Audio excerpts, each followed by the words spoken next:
മീരനെ ഒരു പരിപാടിക്ക് വിളിച്ചിട്ട് ഭയങ്കര സിമ്പിളായിട്ട് വന്നിട്ടുണ്ടെങ്കിൽ ആർക്കും ഇഷ്ടപ്പെടില്ല. പറ്റില്ല. എന്നെ പുറത്തു വെച്ച് കാണുമ്പം ചില അമ്മച്ചിമാര് പറയാറുണ്ട്, ഇതെന്താ ഇങ്ങനെ ഇരിക്കുന്നത്. കാരണം നമ്മൾ മേക്കപ്പ് ഇടാണ്ട് നിൽക്കുമ്പോഴേ ഇവർക്ക് മേക്കപ്പ് ഇടുമ്പോൾ അത്ര വൃത്തികേടാണ്. അങ്ങനെയില്ല, മേക്കപ്പ് ഇല്ലാണ്ട് കാണുമ്പോൾ ഇവർക്ക് അത് ഉൾക്കൊള്ളാൻ പറ്റില്ല. നമ്മൾ മറ്റേ ഹെയർ ഡു ഒക്കെ ചെയ്തല്ലേ ഇവർ കാണുന്നത് കേട്ടാ. അപ്പം ഹെയർ ഒന്നും ഇല്ല, നമ്മൾ കുളിച്ചിട്ടൊക്കെ ചെന്ന് നിൽക്കുന്ന സമയത്ത് ഇവർക്ക് അയ്യോ ഇങ്ങനെയല്ലല്ലോ എന്നൊക്കെ ചോദിക്കും. അതുകൊണ്ട് അത് ദേവിചന്ദ്രനെ മേക്കപ്പ് ഇല്ലാതെ കണ്ടാൽ ചിലപ്പോൾ അവിടെ ഒന്നും മനസ്സിലാവില്ല. ഭംഗിയില്ല എന്നല്ല, വേറെ മനസ്സിലാവും. അതാണ് നിങ്ങൾക്ക് ഇത്തിരി ഓവർ ഡൂ ഉണ്ടല്ലോ. കാരണം ആ വരച്ച് അങ്ങനെ ലിപ്സ്റ്റിക്ക് എല്ലാം നമ്മൾ ചെയ്യും. നമ്മളിങ്ങനെ ലിപ്സ്റ്റിക് ഒന്നിട്ട് പോകാൻ പറ്റില്ല. ഇനി അടുത്ത ചോദ്യം ഇതാണ്, കാസ്റ്റിംഗ് കൗച്ച് മലയാള സിനിമയിൽ ഇപ്പോഴും നടക്കുന്നുണ്ടോ? എനിക്ക് പ്രോമിനൻ്റ് ആയിട്ട് നിൽക്കുന്ന ആൾക്കാർ ചെയ്യില്ല. ഇത് തട്ടിപ്പായിട്ട് വരുന്നൊരു ടീമുണ്ട്. അവൻ്റെ ഉദ്ദേശം ഇത് തന്നെയാണ്. ഒരു പടം ചെയ്യണമെന്ന് പറഞ്ഞ് അനൗൺസ് ചെയ്യുക. അത് അപ്പോൾ കറക്റ്റ് ആൾക്കാരെ നമ്മൾ സെൻസ് ചെയ്തിട്ട് പോകണം. ഇവിടെ ടിൻഷൻ അങ്ങനെ എന്തെങ്കിലും ഒരു എക്സ്പീരിയൻസ് വന്നിട്ടുണ്ടോ? എന്നെ പീഡിപ്പിച്ചിട്ടൊന്നുമില്ല. ആരും ഉപദ്രവിച്ചിട്ടില്ല. രാത്രി വന്ന് മുട്ടിയിട്ടില്ല. പക്ഷെ മുട്ടിയൊരു സംഭവം ഉണ്ടായിട്ടാ. ഞാൻ വെളിച്ചെന്ന് പറഞ്ഞിട്ട് ബ്രിട്ടാ സാറ് നായകനായിട്ടുള്ള പണ്ട്, ഞാൻ സുരാജ്, അതുപോലെ തന്നെ ശ്രീജിത്ത് രവി, കരമന. അപ്പം ഞാൻ ഇത്രയുള്ള വലിയ ബെഡ്റൂമാണ് എനിക്ക് തന്നേക്കണത്. അപ്പോൾ തലേ ദിവസം അവിടെ ആരും ഉണ്ടായിരുന്നു എന്ന് പറഞ്ഞു. അപ്പോൾ രാത്രി ലൈറ്റ് ഓഫ് ചെയ്ത് കുറച്ച് കഴിയുമ്പോഴേക്കും ഇങ്ങനെ ടക്ക് ടക്ക് ടക്ക് എന്ന് പറഞ്ഞ് കേൾക്കും. ഞാൻ ചാടി, എനിക്ക് പുറത്ത് തുറന്ന് നോക്കിയപ്പോൾ ആരുമില്ല കേട്ടോ. അപ്പോൾ തൊട്ടടുത്ത് പ്രൊഡ്യൂസറിൻ്റെ റൂമാണ്. ഞാൻ വീണ്ടും വന്ന് കിടക്കും. ഇങ്ങനെ എനിക്ക് പ്രേതത്തിൽ ഇതിലൊന്നും വിശ്വാസമില്ലാത്ത ആളാണ്. വീണ്ടും ഇങ്ങനെ സൗണ്ട് കേൾക്കും. ഞാൻ ലൈറ്റ് ഇടും, ഓടിച്ചെന്ന് നോക്കുമ്പോൾ ആരുമില്ല. ഇത് എന്താണ് ദൈവമേ, എനിക്കൊരു പിടുത്തം കിട്ടണില്ല. കുറച്ച് നേരം ഞാൻ ലൈറ്റ് ഇട്ട് ഇങ്ങനെ കിടക്കുമ്പോൾ കൊട്ടില്ല. ലൈറ്റ് ഓഫ് ചെയ്യും, പിന്നെ ഇത് തന്നെ. പിറ്റേ ദിവസം ഞാൻ പറഞ്ഞ് പ്രൊഡ്യൂസറിൻ്റെ അടുത്ത് പറഞ്ഞ്, എനിക്ക് ആ റൂമെന്ന് പറയുന്നത് എന്തോ ശല്യമുണ്ട്, ഇങ്ങനെ മുട്ടുന്ന്. ആർക്കിട്ട് ഇങ്ങനെ മുട്ടിയാ? ദൈവമേ. മിനിയാന്ന് ഏതൊരു ആർട്ടിസ്റ്റ്, ഒരു ജൂനിയർ ആർട്ടിസ്റ്റ് ആയിട്ടുള്ളൊരു പെണ്ണ് പ്രൊഡ്യൂസർ മുട്ടിയെന്നും പറഞ്ഞ് 10-25,000 രൂപ കൂടുതൽ മേടിച്ചുകൊണ്ട് പോയി. സംഭവം എന്താണെന്ന് വെച്ചാൽ ലൈറ്റ് ഓഫ് ചെയ്യുമ്പോൾ ഈ കട്ട് ഓഫ് ആവും. ഏതാണെന്ന് പറയട്ടെ, ഫ്രിഡ്ജിൻ്റെ. അപ്പോൾ അതൊരു മരത്തിൻ്റെ ഒരു ബോക്സിലിരിക്കണത്. അപ്പോൾ കട്ട് ഓഫ് ഇങ്ങനെ സൗണ്ട് എടുക്കും. ലൈറ്റ് ഇടുമ്പോൾ ഇല്ല. ഈ പേരും പറഞ്ഞിട്ട് ആ പുള്ളിക്കാരി ആ പാവം പ്രൊഡ്യൂസറിന് കാശ് മേടിച്ചിട്ട് പോയിന്ന്. പ്രൊഡ്യൂസർ പേടിച്ചു പോയി. ഇവളിനി പോയി കംപ്ലൈൻറ്റ് കൊടുത്തല്ലാന്ന് പറഞ്ഞ് 25,000 രൂപ കൂടുതൽ കൊടുത്തിട്ട് ഫ്രിഡ്ജ് വരുത്തിയ പണി.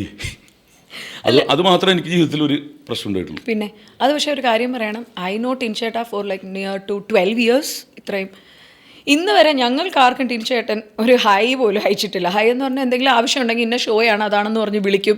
നല്ലതാണെങ്കിൽ നല്ലതാണെന്ന് വിളിച്ച് പറയാറുമുണ്ട് കേട്ടോ. അതും ഞാൻ ഈ സമയത്ത് പറയണം, ആ ഡ്രസ്സ് നല്ലതായിരുന്നു, നിനക്ക് നന്നായിട്ട് ചേരുന്നുണ്ട്, അല്ലെങ്കിൽ ചേരുന്നില്ല എന്നും പറയും. ഇതെന്ത് ഡ്രസ്സാണ് അവിടെ പേഴ്സണൽ ഫ്രീഡം ഉള്ളതാണ്. ഒരു അനിയത്തിയുടെ പോലെ ആണ്.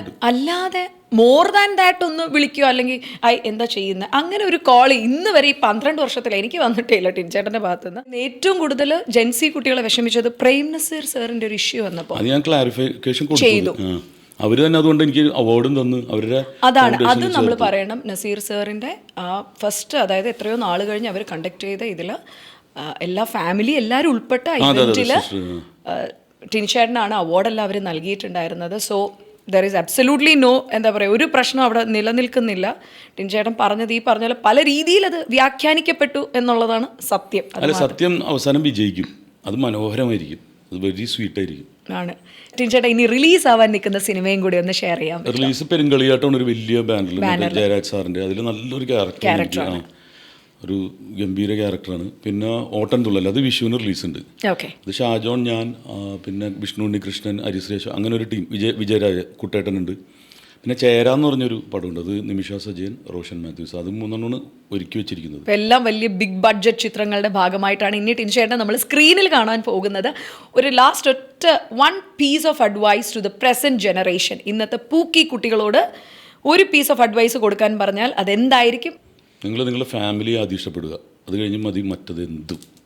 Family is first. കാരണം ഇന്നത്തെ കാരണവന്മാർക്ക് 1-2 മക്കളുള്ളൂ.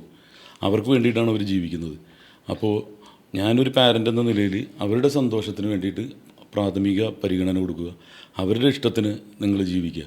അതിന് ഒരുപാട് ബ്ലെസ്സിങ്സ് ദൈവം നിങ്ങൾക്ക് തരും. All the best, God bless ഇൻഷാല്ലാ. ഓക്കെ, ഇനി അടുത്തത്, ഏതെങ്കിലും സോഷ്യൽ മീഡിയ ഇൻഫ്ലുവൻസറെ വീട്ടിൽ കയറി അടിക്കണമെന്ന് തോന്നിയിട്ടുണ്ടോ? ഇല്ല. അങ്ങനെ പ്രശ്നങ്ങളില്ല. നമുക്കെതിരെയൊക്കെ ഒരുപാട് ഇപ്പോൾ റിവ്യൂവേഴ്സൊക്കെ ഇറങ്ങിയിട്ടുണ്ട്. അവർ നമ്മൾ ചെയ്യുന്ന കണ്ടന്റ് എടുത്തിട്ട് കാറിനകത്തിരുന്നോ ഇത് പറമ്പിലിരുന്നോ തന്നെയാണ് കണ്ടന്റ് എടുത്തിട്ട് ഇയാൾക്ക് കഴിവില്ല, ഇയാൾ എങ്ങനെ ഇവിടെ എത്തി.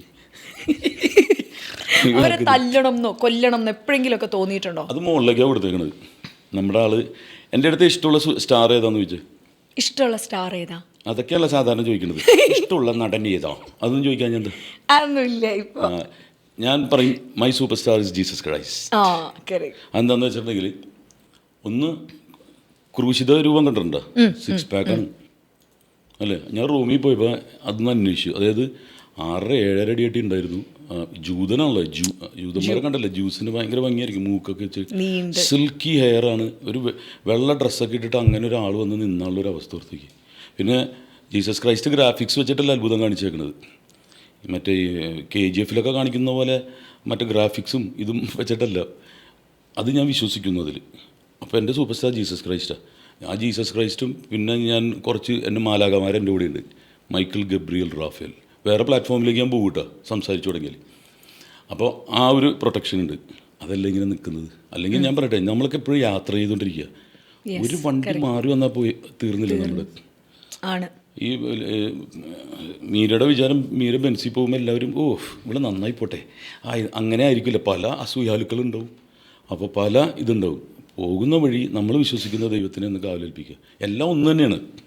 ഇപ്പോൾ ഞാൻ ഇവിടെ പഴയിടത്തിൻ്റെ ഒരു ഹോട്ടൽ ഉദ്ഘാടനം ചെയ്യാണ് ഏറ്റുമാനൂരിൽ. അപ്പോൾ ശബരിമലയിലെ തന്ത്രിയാണ് ഇരുന്നു എൻ്റെ ഇത്. അപ്പോൾ എല്ലാവരും ഓം നമ ശിവായ, ഓം നമ ശിവ പറയാൻ പറഞ്ഞു. അപ്പം ഞാൻ എന്ത് ചെയ്ത് ഓം യേശുവായ, ഓം നമ യേശുവായ എന്ന് പറഞ്ഞ്. അപ്പോൾ എന്നെ നോക്കിയിട്ട് എല്ലാം ഒന്ന് തന്നെയാണെന്ന് പറഞ്ഞു.